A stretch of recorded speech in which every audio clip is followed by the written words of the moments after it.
eating or not, but feeling the currents of energy, not only beneath us, which are very strong, but around us, swirling around us. The spirals of energy that connect us to heaven and earth. The spirals coming up from below in a clockwise direction, and the heaven spirals coming down in a counterclockwise, meeting in the center. Take a full breath in and just let your belly soften. Let your body soften and enjoy the earth, the sky, the day. The masculine and feminine that is brought together here. Certainly many, many days of strong masculine. And now the goddess is here. And she is here to bring balance, not to create only goddess, but to bring balance and heal the earth and the consciousness of all. Now, as you enjoy the energy of this place that comes in so many forms, let yourself feel who you are as a person that is balanced. You are between the past and the future. You are in the now, in your own sacred space of balance.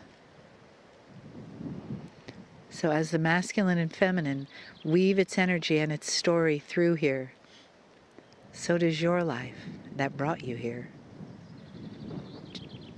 And continue with the messages of Kryon.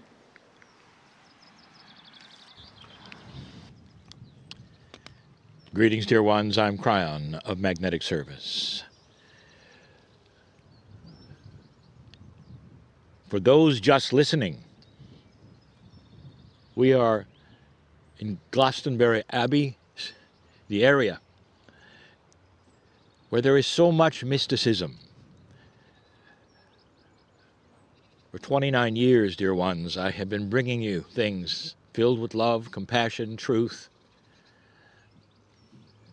and occasionally rewriting history. All of this to bring truth in its purest form to the average human being who listens, so that you know that you're fully included. And here is a place that fully includes everyone who steps upon the ground. We started this particular series, number 1, with the story of the hero's journey. And that would include the many Arthurs that have claimed to be the only one, or those around who have claimed to be the only one. Giving the human being that sense that there is hope on this journey, that there is mysticism on the journey. And all of those stories I told you originally, building up the human being for solution, finding light, and discovering the undiscoverable. This is the seat of that. You sit in a place where legends cross with history and tradition, with mysticism, where all have been distorted and so much of it is true. And what you do is then sort out the truth from that which is not, or from that which has been amplified for effect, or amplified for joy. For the hero's journey is always one that gets altered, always in a benevolent way. The heroes who walked here and did what they did became legends because they had greater conquering to do, more things to find, and solutions to the impossible. I've already told you that which some of you call the ley lines, some of that which you call the lines of Gaia, that which we have described as the crystalline grid itself in this node all cross here. And so it is a place of great energy that many feel. If nothing had happened here, I will tell you, there would still be gatherings to this day, feeling that which is heroic in each human being, peaceful, with hands raised in appreciation of Gaia. But so much happened here. I want to tell you one of them. You might think, what is the overwhelming legend here? What is the most sacred and precious search here? What is it that everyone who has been here of note knows about? It's talked about. And that would be the Holy Grail. Let this channel be the story of the Holy Grail.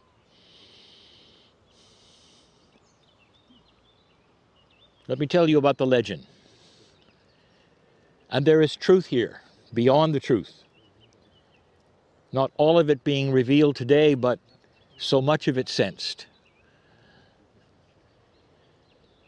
What happened here that is of significance, the thing that you sit in the area of, has to do with Joseph. And Joseph was the uncle of Jesus. He was. So he was family. In a minute, I'll show you what Joseph did in addition to what he did here that shows he's family. And the legend and the mysticism would say that Joseph came from Palestine not long after his nephew was on the wood. And the legend says that he brought with him the cup of Christ, the Graal itself, the one involved in the Last Supper. But not only that, the legend says that there were drops of blood in that cup from the wounded side of his nephew on the wood. And all manner of things have been amplified and sprung up from that legend. Where is the cup? Was the blood magical? What happened here gets changed almost every generation. But there is truth within the truth. I'm going to take you to a place that so many don't really want to visit. And again, I will take you to a place in Jerusalem. In the upper room, there was indeed a Last Supper. And this is the beginning of the legend of this, the cup of Christ, the Holy Grail. And it has been amplified because of its significance today that was not even known then. And that is what we wish to speak of. You can imagine Jesus giving his apostles a farewell.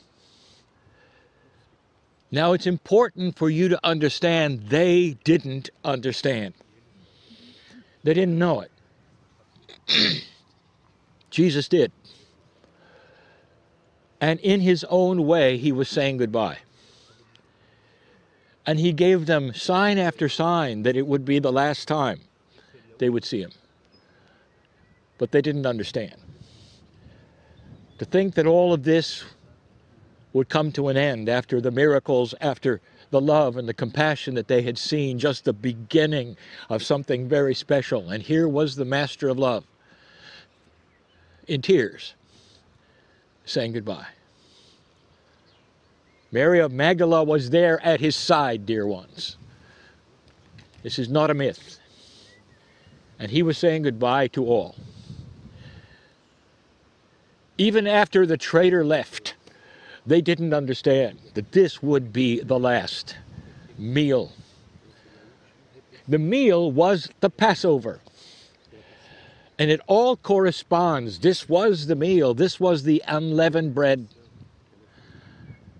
All Jews, no matter what the sects, even that time, no matter what they believed, still honored the Exodus from Egypt, and the Passover was celebrated by all. And this corresponded with it.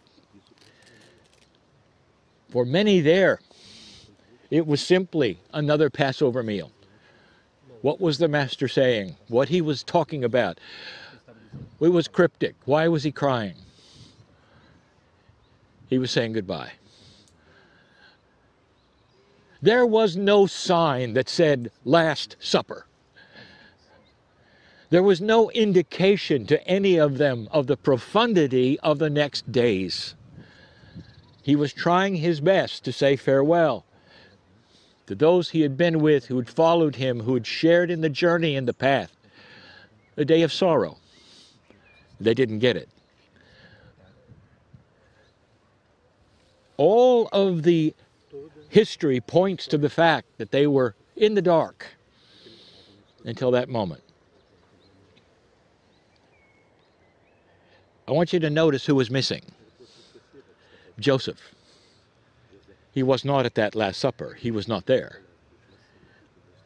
Difficult for Joseph then to capture the cup, wouldn't it be?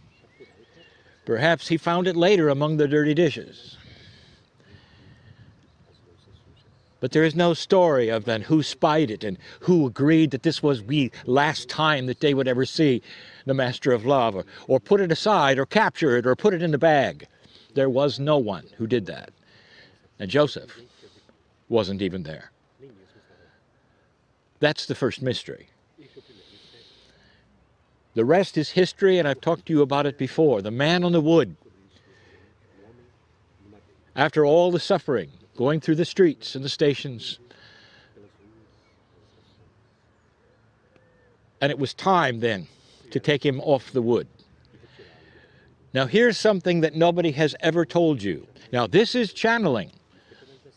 So of course you're free to disagree or think, well, it's just channeling, it's not history, therefore it was not true. But all the pictures of the Master of Love on the wood are incorrect. There is no way the human body could have been supported by 2 nails, one in each hand. They would have torn out. Within a few moments of the weight of his body, they would have torn out. And so the Romans strapped him to the wood. And that held him firm, and the nails were just for pain. And that was part of the suffering. In the feet it was the same, for they didn't do that to the others, but this one they did. Lashed and held there until it was sundown. I've said this before, that the rules of crucifixion in Jerusalem are on the books even today. That you should not crucify after sundown. Who was there at sundown to take the body? One relative, Joseph. Isn't it interesting that the followers were not there, the apostles were not there? Mary was, but Joseph was the designated relative, the uncle. Did you ever wonder why the others weren't there? Dear ones, if they had been, they might have been arrested. They kept their distance. But the uncle, he was allowed because he was family. When sundown came, he took the body and was the one who took it to the tomb. This is the story of Joseph, who built this church that you see, or the remnants of the feeling of what he built. Some have said, well, tell us about this area, this Glastonbury area. Is it possible that Jesus was here? Dear ones, he was here 3 times. He was very invested in working with his uncle in trading between England and that which was Palestine. And so Jesus came, knew the area, and so did Joseph. As the story is told, that he came here shortly after that, which was the crucifixion. And this is where he built his church. Here's another piece of the puzzle. He didn't come alone. Now, the one who came with him, it doesn't serve history to tell about that human being yet. But profoundly, you're still being told that this Holy Grail came with him. Let me paint a picture of a grieving uncle at the foot of the cross where his nephew was passing away, seemingly every moment. And you're led to believe that somehow, some way, in a supper that he didn't attend, he had gotten a hold of the cup. A cup that was not emblazoned with jewelry or gold. It was probably made of tin.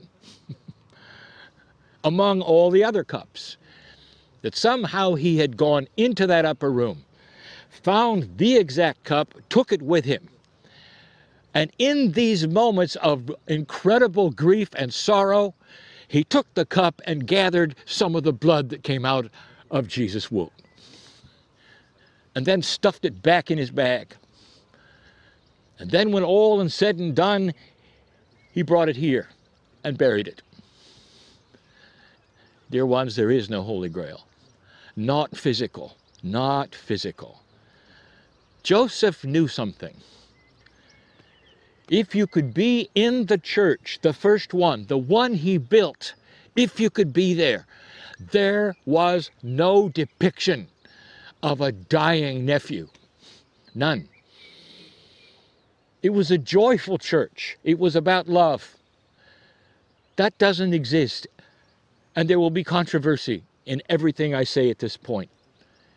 If you want controversy, look at the scrolls that were discovered in Nag Hammadi, Egypt. A discussion between John and Thomas of what the death was really about. There was disagreement even then on what should be thought of about what took place. John won that disagreement, by the way. Thomas, he said it was all about the Master's teaching. He showed us who we could be, what we could be, the joy we could have, the connection with love to the source. And John said, no, it was about his death. But Joseph, he built this first church, a church of light, a church of joy, with no depiction of his dying nephew anywhere. You see, the Holy Grail is the memory of Jesus. It's the hero's journey. When you find it, you found yourself. You found the joy inside. You found the whole purpose. The church was built on this very ground by his uncle, who knew. What it became later, with popes and kings, is history. But what it was then is embodied in the energy of this place, this node. The Holy Grail is that inside every single human being. Listen, you don't have to be a Christian to understand this. To understand that Last Supper was a goodbye with one man to his followers. You don't have to be a Christian to feel that which is the Creator's light in this place. What it's become in the mysticism that circles and all the marketing, you cut through it and the Holy Grail is here. And you're enjoying it because it is the profundity of the light on the planet. This man changed the calendar system hundreds of years later. the actual calendars of the planet, changed to reflect his life, dear ones. That's the Holy Grail. That's the influence. By the definition of Holy Grail, it is something searched for and desired. And so many have found it. Old souls, so many of you have found it. And so many will still search. Not the physical cup, which to this day lies crumbling in dirty dishes, but the significance of the man in the first communion at the Passover, who said goodbye to his followers and went through something. Not is what he's asking you to go through, but what the light was around it all, and the beauty of the message of the Master of Love. Someday this history may actually be seen, and more. But for now, we ask you to feel this and understand this and demystify so many things that then would become practical to you so that you can participate in the same search, in the same hero's journey, in the same solutions that so many have. Give a thank you to Joseph for all that he did as the uncle of Jesus and what he attempted to do here, building the first church to honor love. Thank you, Joseph. And so it is.